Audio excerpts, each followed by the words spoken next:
Hi, Way here. Today we're gonna see a neat trick for our Substance Designer materials. We're gonna talk about the FloodFill node. This node is one of my favorite ones, and this node enables us to do a lot of interesting stuff like shape variation, variation in general, masks, and so much more. So I'm gonna create a tile generator just to show the functionality of the FloodFill. So I created a tile generator and we are gonna link it to the FloodFill. So what happens when we connect an input in the FloodFill? If we have a clean distinction between white and black, the FloodFill will create its own island for each white shape. So each island represents a UV coordinate space that ranges between 0 and 1. 0 to 1 in X and 0 to 1 in Y. So every island gets its own ID.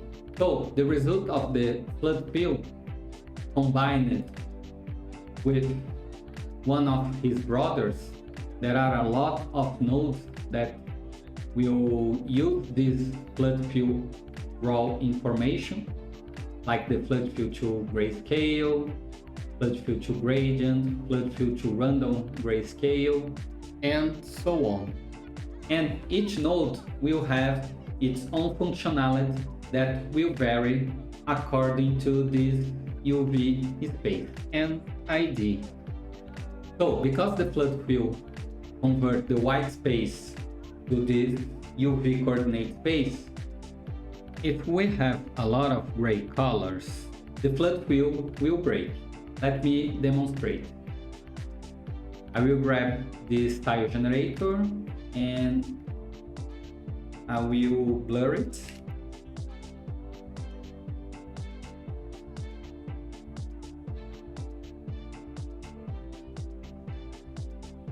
Now we have a lot of grayscale shapes, so the FloodFill will not know where is white and where is black. So the FloodFill will break. This is its limitation. So we need white shapes to make the FloodFill work. Now that we know how the FloodFill works, let's see some examples. We have this tile generator that can be a blockout shape for a tile wall or a tile floor.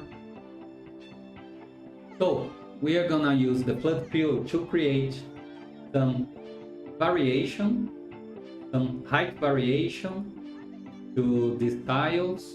We can create some mask too. So let's see what we can do with the FloodFill. I'm gonna connect the tile generator to my outputs just to see the result here in the 3D view. Let me just adjust the ambient occlusion.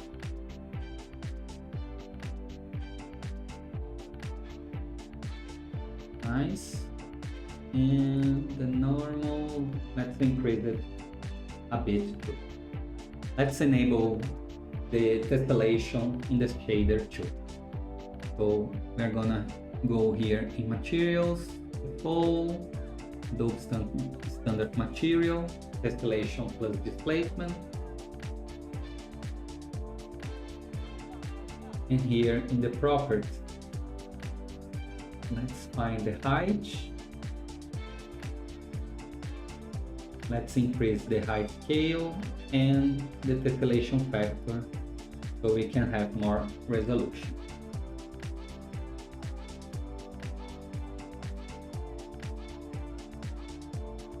Nice.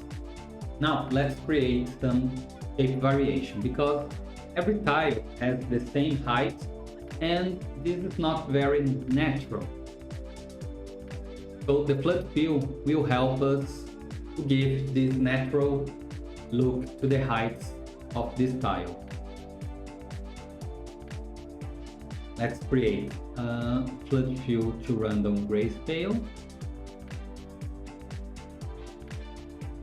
So this node will give to each island a gray color.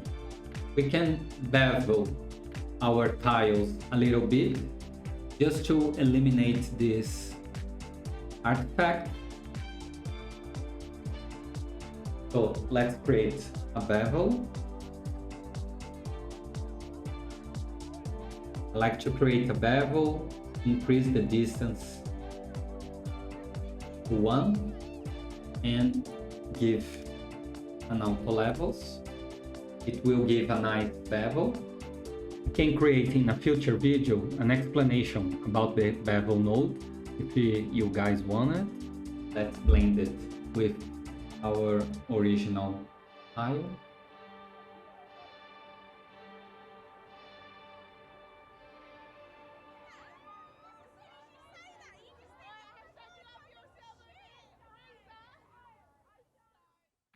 Okay.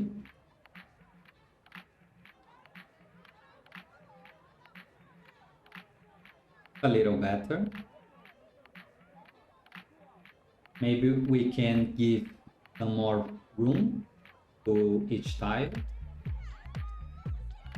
So let me decrease a little bit the scale.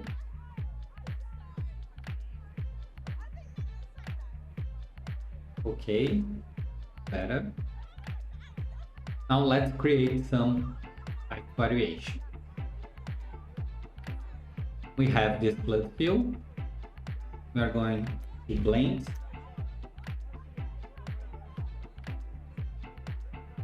With our beveled tiles. With multiply. Let's decrease the opacity. Because this height variation needs to be very subtle. So we decrease the opacity a little bit. I think this is nice.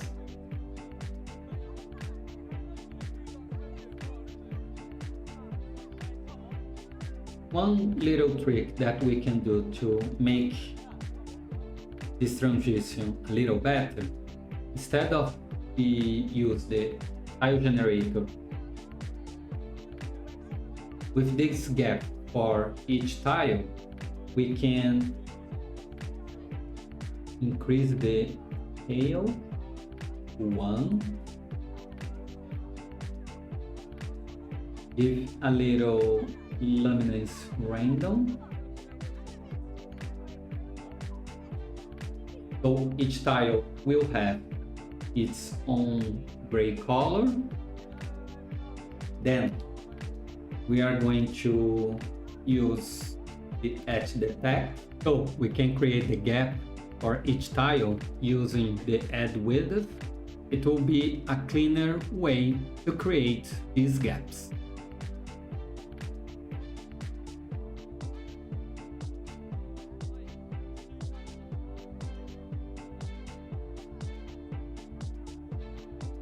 Then we're gonna use the distance node in the FloodFill.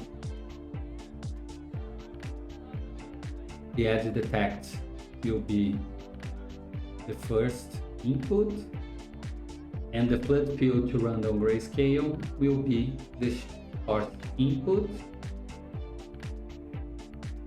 Here we can adjust the maximum distance, and we are going to use only source.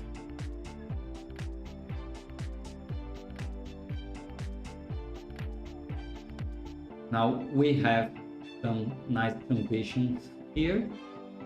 I think we can only give a little bit of blur,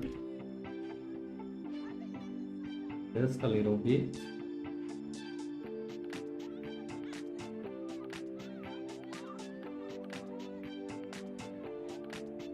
Nice. So the bevel transition will have the gray color too. Nice. Next, we are going to give some shape variation inside the tile. So we are going to use the FloodFill to gradient. Now each tile will have a gradient inside of it. Let's give some angle variation to randomize this gradient. Nice. Let's organize this graph a little bit.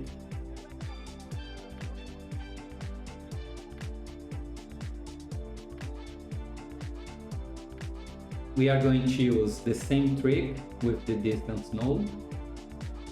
Let's copy it and change the source input. Nice. I'm going to give a name to this dot. Now these dots can be in a better organization.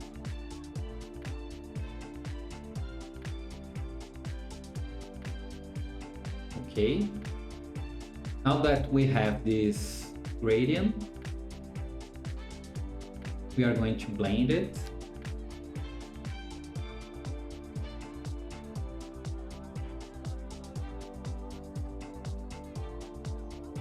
Here we can use multiply or min. Let's test it with multiply. Just a little opacity. Now our tiles will have this diagonal height.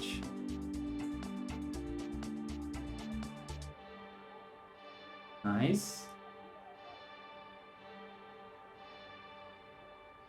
We can adjust a little bit these to blend.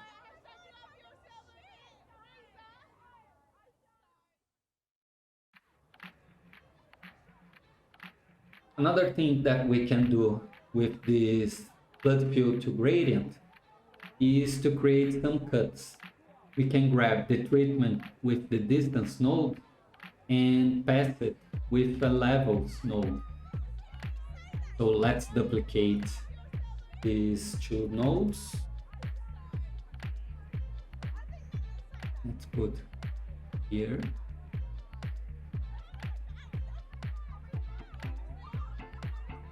Let's change the random seed to give us a different gradient.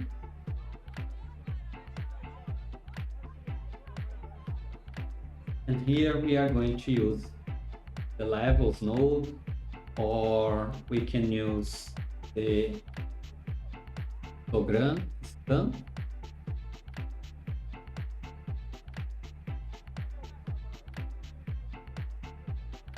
Let's use the histogram because it will be easier to expose these parameters. But with the level, we can make the same effect.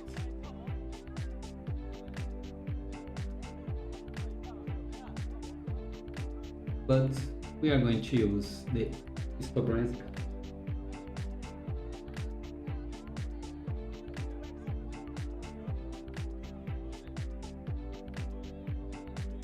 We can make some tiny cuts. And here we are going to blend it with our tiles. And let's connect it. And we are going to use the subtract blend mode. Now we have this cut. We can adjust the opacity.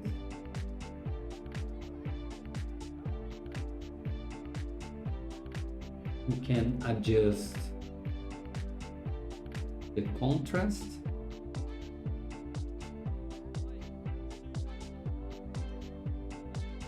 Nice.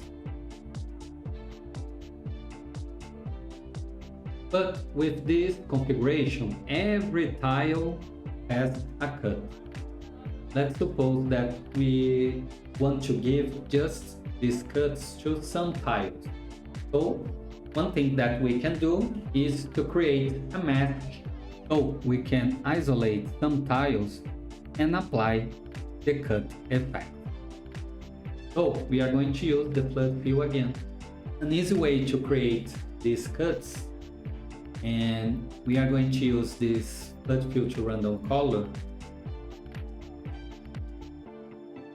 Pass it to an RGB split node,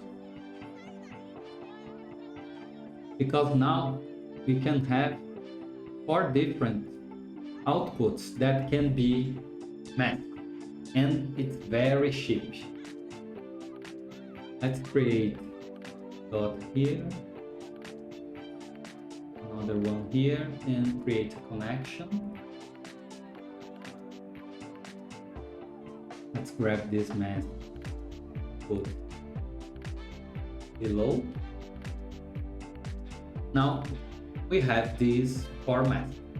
Let's grab the art output. We are going to use the histogram scan again.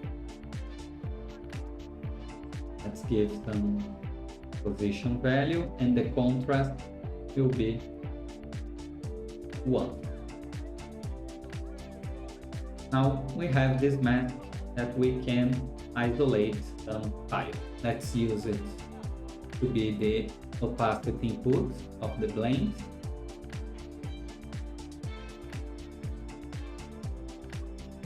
Now these cuts will be applied just to some tiles. Very nice. Just to finish this mask integration, we need to pass this RGB split or the FloodFill to random color to the distance node.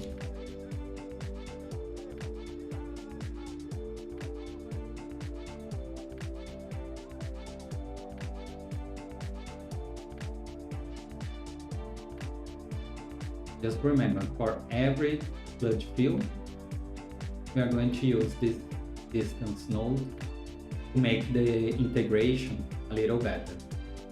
Another example that we can do with the FloodFill is to give for each tile a different noise. So we can use this RGB split because we need for every tile solid gray color. We can grab some noise. It can be any noise. It will depend on the material that you are going to create. So let's grab a clouds node just to show this example. We are going to use the directional warp.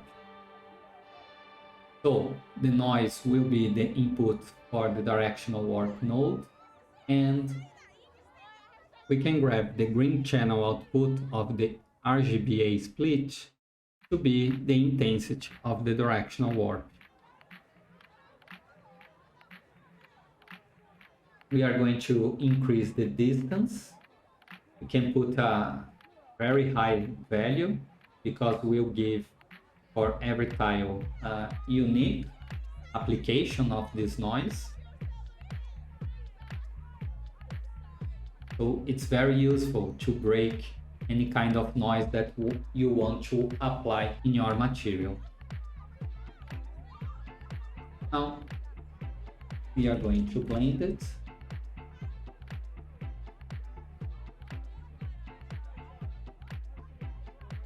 Here we can put multiply or E, doesn't matter, use multiply. and the opacity will be very low. We can adjust the scale of this noise. Let me just change the roughness value so we can see a little bit better.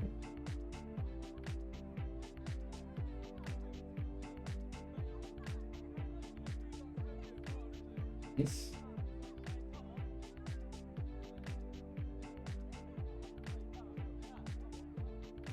Just a little bit. So this is some examples we can do with the FloodFill. We can do so much more with it. So try to mess around with this FloodFill and his brothers.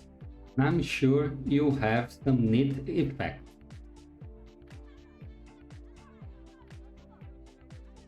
I'm going to leave for download this graph with little comments illustrating each example and what it's doing.